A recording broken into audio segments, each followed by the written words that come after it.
qu'on écoute Emmanuel Macron. Parce que là, dans les colonnes de l'Humanité, il assène que selon lui, le RN est hors de l'arc républicain. Il dit qu'il ne s'inscrit pas comme reconquête dans l'arc républicain. Et il y a 10 jours, à Bordeaux, qu'est-ce qu'on n'entendait pas? Emmanuel Macron, un autre Emmanuel Macron. Écoutez ce qu'il disait alors, il y a 10 jours.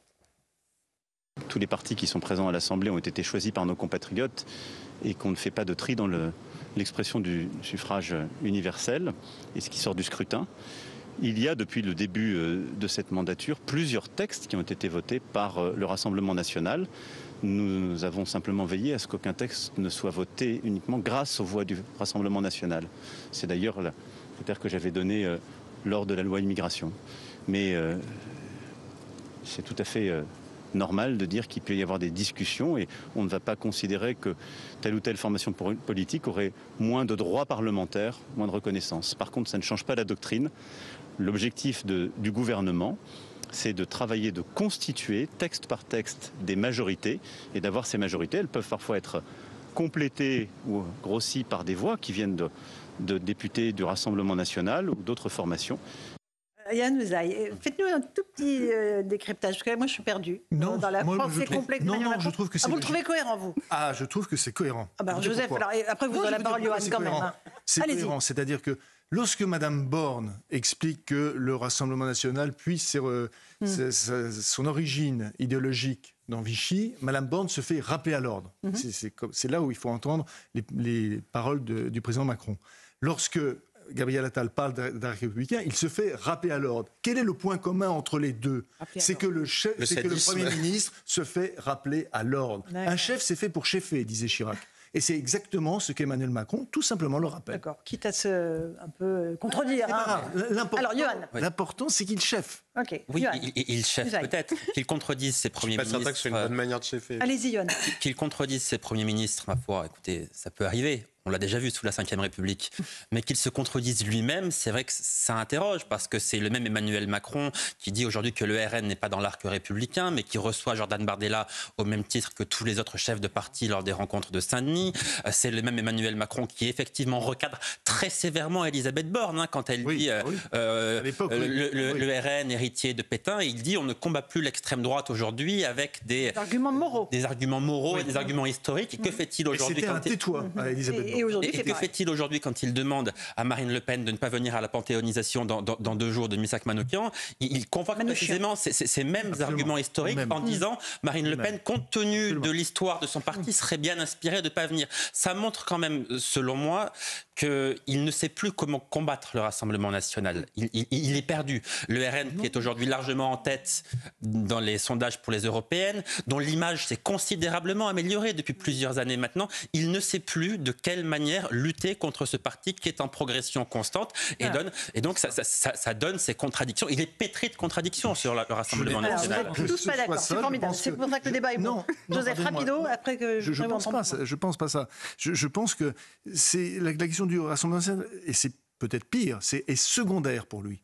Et ce qui est prioritaire, c'est d'affirmer son autorité par rapport au Premier ministre. On vous a entendu, Joseph. Nathan et Naïma. Je pense qu'il y a quand même un véritable malaise d'Emmanuel Macron sur la question du Rassemblement national. Par-delà ces querelles avec ses premiers ministres ou les intrigues. Quand il a été élu en 2017, il avait dit que le premier critère, la première promesse, un peu comme la courbe du chômage pour François Hollande, c'était de faire en sorte qu'à la fin de son mandat, les Français n'aient plus de raison de voter pour Marine Le Pen. Il est en train de voir, et il le sait quand même depuis un certain temps, que c'est un échec patent. Est-ce seulement de sa faute ou pas? Peu importe, mais en tout cas, c'est un échec patent. Il me semble que Emmanuel Macron, qui est quand même accusé beaucoup par la gauche d'importer les idées du Rassemblement national, en train de se demander de plus en plus s'il n'a pas le destin d'Obama du début à la fin. Ça veut dire qu'en 2017, il a été élu comme le Obama français, et il n'est pas exclu que son départ ressemble à celui de Barack Obama, c'est-à-dire et que l'arrivée de Trump, bien sûr, le bilan qu'il va laisser dans l'histoire. Et je pense qu'il a très très peur de ça. C'est même Fadel. Chose pour lui que de donner effectivement les clés de l'Élysée à Marine Le Pen. Mais force est de constater qu'aujourd'hui, c'est un sans faute au niveau du Rassemblement national. Il se comporte très très bien à l'Assemblée nationale. Il vote justement des projets de loi qui sont qui vont dans l'intérêt général. Il se comporte très très bien par rapport à LFI et à la gauche en général. La NUPES a quand même donné une vision catastrophique. Aujourd'hui, ils viennent de débaucher quelqu'un qui était directeur de Frontex. Donc, effectivement, c'est extrêmement important dans le sens de leur politique qu'ils veulent faire, puisque leur campagne, eux, va être complètement sur l'immigration. Et puis, en même temps, j'ai envie de rajouter juste une chose, Laurence, et c'est ça qui me gêne, c'est qu'il y a quand même 41,7% de Français qui ont voté pour Marine Le Pen. Donc, c'est une manière aussi de les mépriser. Oui. Est-ce qu'ils sont Est-ce que l'arc républicain, justement, si ce n'était pas l'arc républicain, il ne pourrait pas se présenter. Donc, est-ce que ce parti politique est dans l'arc républicain s'il se présente c'est qu'il est dans il parle aussi des électeurs de LFI qui mais justement, ne sont pas dans l'arc républicain. Allez, dernier mot là-dessus, il y a une autre contradiction quand même, c'est que qui panthéonise-t-on ? Manouchian. Missak Manouchian. Qui était Manouchian ? Est-ce qu'il se battait pour la France ou est-ce qu'il se battait pour la cause communiste ? Parce qu'il faisait partie de l'internationale communiste. Il avait combattu dans les brigades de la guerre d'Espagne. Alors moi, je ne conteste absolument pas sa panthéonisation. Simplement, il est très particulier finalement de dire on prend une partie de l'histoire au nom de la réconciliation nationale ou parce qu'on veut montrer qu'effectivement, il y a des immigrés qui ont pu donner, c'était le cas de Manouchian, qui ont pu donner leur vie pour la France. Je comprends toutes ces raisons-là, elles peuvent être légitimes. Mais dans ce cas-là, pourquoi reprocher à Marine Le Pen ce qu'était la famille politique avec laquelle il y a une filiation il y a 80 ans. Parce que ça n'est pas cohérent. Emmanuel Macron, c'est soit on considère qu'on est dans un moment de réconciliation, on se tourne vers l'avenir. Laissez-moi placer une parole. Les forces d'extrême droite seraient inspirées de ne pas être présentes compte tenu de la nature du combat de l'extrême droite, donc. Voilà. Mais justement, c'est parce que nous n'avons jamais fait le bilan du communisme. Jamais. Il y a eu une dénazification. Il y a eu, et on a fait en France, et c'est heureux, le bilan de Vichy. On ne l'a pas fait pour le communisme. Bah oui, mais c'est quand même une vraie question parce qu'il y a un deux poids deux mesures qui, je pense, participe précisément aussi du fait que le Rassemblement national trouve un intérêt aux 18h20 pratiquement sur Europe 1 et sur CNews, de retour dans Punchline. On évoquait l'attitude du président Macron qui entretient le flou autour de la place du Rassemblement national et dans l'arc républicain et dans un certain nombre de cérémonies. On va avoir la panthéonisation dans 2 jours de Missak Manouchian qui est évidemment très importante. Nathan Devers, vous dites que et le président Macron demande à ce qu'il appelle les forces d'extrême droite de ne pas venir à cette panthéonisation. Marine Le Pen a dit qu'elle serait bien présente à la cérémonie. Qu'est-ce que ça recouvre pour vous ?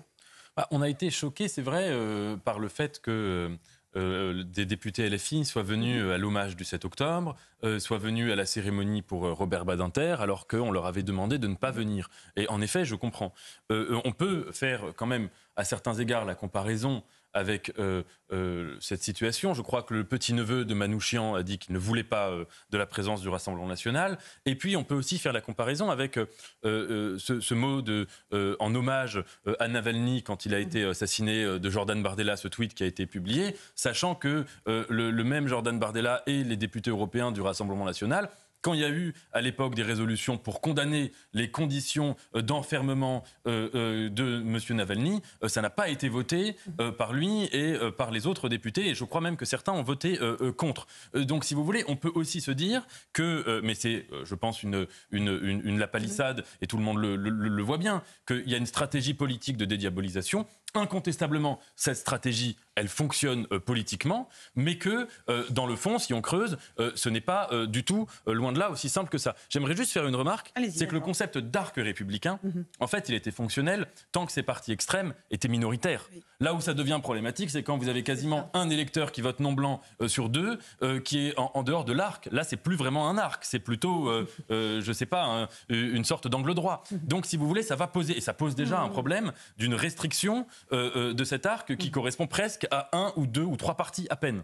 Absolument. Je vois réagir Rachel Kahn. Vous êtes d'accord avec moi ? Oui, je suis absolument d'accord. Après, c'est vrai que là, on a eu 15 jours. On a l'impression que c'est devenu une nouvelle mode, en fait, les commémorations et qui va être invité ou pas, qui sera exclu ou pas. Ça me fait penser à une chanson de Brassens, vous savez, les funérailles d'antan, il y a un mort à la maison, si le cœur vous en dit. Ça devient quelque chose de cet ordre-là. Moi, ce qui m'a choqué le plus, en fait, c'est sur la forme.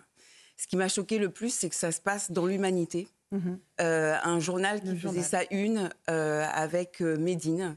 Le rappeur Médine. Le rappeur Médine. Et là, je suis profondément choquée parce que là, effectivement, l'arc... Et ce rappeur Médine avec le sous-titre « Je combats l'antisémitisme ». Bon, la preuve, vu les courbes de l'antisémitisme aujourd'hui, ça ne fonctionne pas très bien, son travail contre l'antisémitisme. Mais j'étais choquée par cette forme. Et puis, Manouchian, vous l'avez répété, Manouchian, c'est un résistant.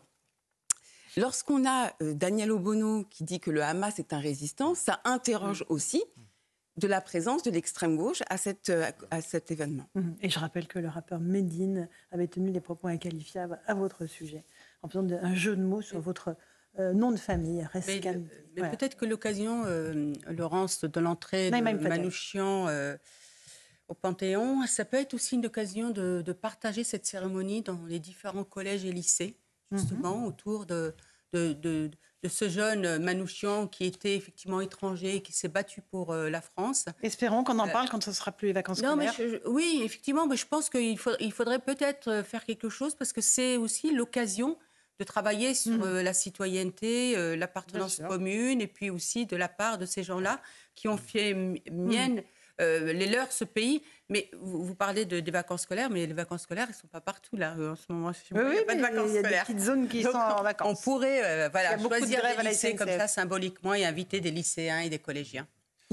Vous savez, ce concept d'arc républicain me semble être un concept assez politico-médiatique en réalité, ou en tout cas très parisien. C'est-à-dire que je n'ai pas l'impression que les Français, sincèrement, soient très préoccupés par la définition de l'arc républicain et par ce qu'il recouvrait.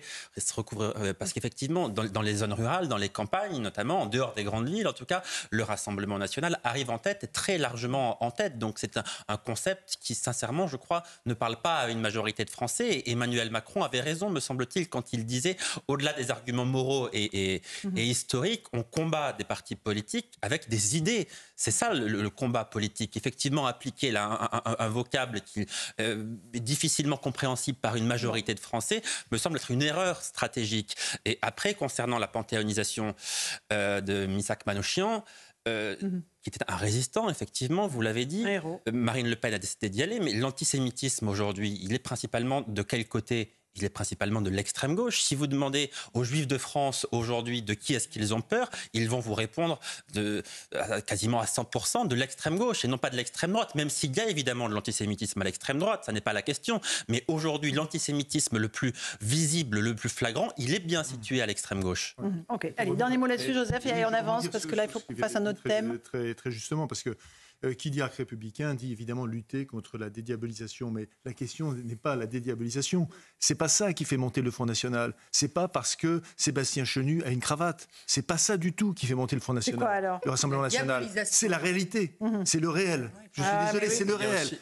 Et oui, c'est le réel. Je sais que le réel. Rien que de dire ça, voilà. C'est quand même le réel. Mais ça vous classe dans un endroit.